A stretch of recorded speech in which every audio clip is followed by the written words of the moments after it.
Since being right now, Hugh Odom. He's a former attorney for AT&T and founder of Here to further Vertical discuss the big concerns Consultants, which surrounding represents the joint five ventures. Telecom expert Hugh Odom, founder and president of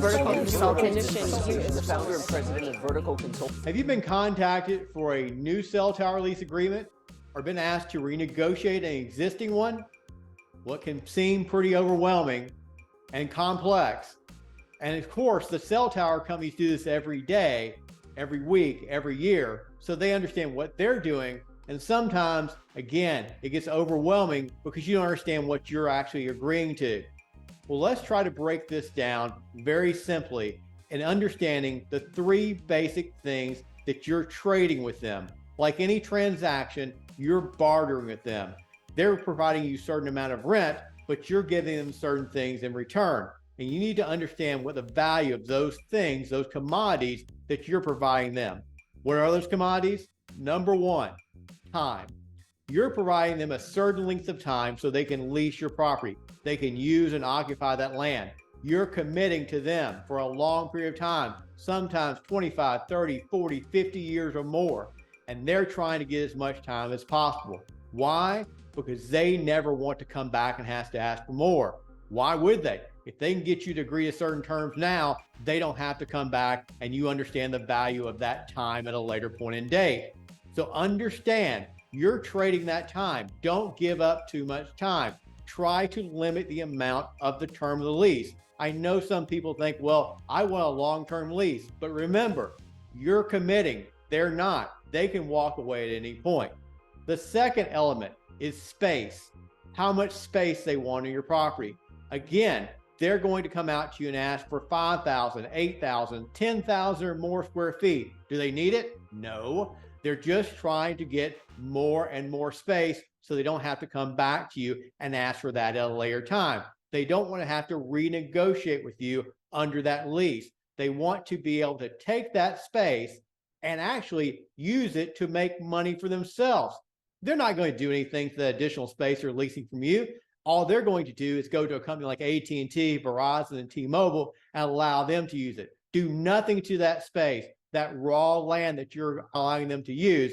They're just going to lease that space and make money from your property. So you need to limit the space that you provide them. If a new cell tower is getting built today, you would see it's not taking up 10,000 square feet. It's taking up a couple thousand. You would see 4, 5, 6, 7,000 or plus square feet of unused space. They don't need it. They're just trying to get it so they can make money from it, and you don't have a right to make money yourself. The third element, and very important, is use. A cell tower company will come to you and say, we're leasing this space for this period of time, and we want to be able to use whatever we want to do inside that space. And you should have no say-so in the use of that space. Well, think about it. You need to negotiate a cell tower lease, not based upon only the amount of time and space you're giving them, but what they're doing inside that space. If you understand to control that space, and more particularly the use of that space, you'll be able to renegotiate many separate times over the life of that lease. They want to be able to upgrade their equipment, add more tenants, et cetera, so they can make more money off your property. And guess what? You're not getting paid one more dime. You're getting paid the same thing as provided for under that lease. That's how they make their money. They want the ability to use your land and change the use and change what they're doing on your property and never have to pay more money. It's a great business model. Think of it. If you got to buy a product or a service and never had to pay more money for it, no matter how much value you got out of it or what you could resell it for, wouldn't that be a great business model? Well, that's a cell tower business model, but you don't have to agree to that. You can negotiate a lease that provides for fair consideration for the time you give them, the space you give them, and the use that you give them. If you want to get a true value from the cell tower agreement, contact us today. Understand what you're offering a cell tower company. Understand how to structure an agreement, not just how much rent you should be getting on day one, but how much rent you should be getting throughout the term of any cell tower lease. Always remember, you have options. It's your property. You get to dictate the terms by which they use your property. They don't tell you how they can use your property.